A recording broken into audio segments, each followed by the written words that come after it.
कलाधरात्तमोदकं सदा विमुक्तिसाधकं कलाधरावतंसकं विलासिलोकरक्षकं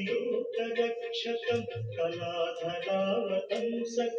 विलासिलोकरक्षकं अनायकैकनायकं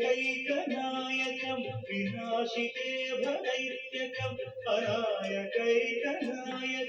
विनाशिते भदैत्यकं लताशुभाशुनाशकं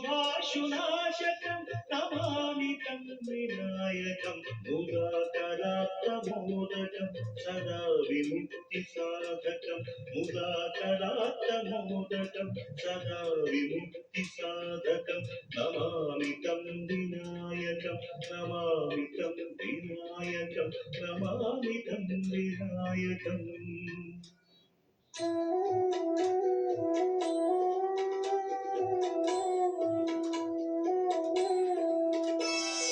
ब्रह्ममुरारिसुरार्चितलिङ्गं निर्मलभासितशोभितलिङ्गम् जन्मजदुःखविनाशकलिङ्गं तत्प्रणमामि सदा शिवलिङ्गम्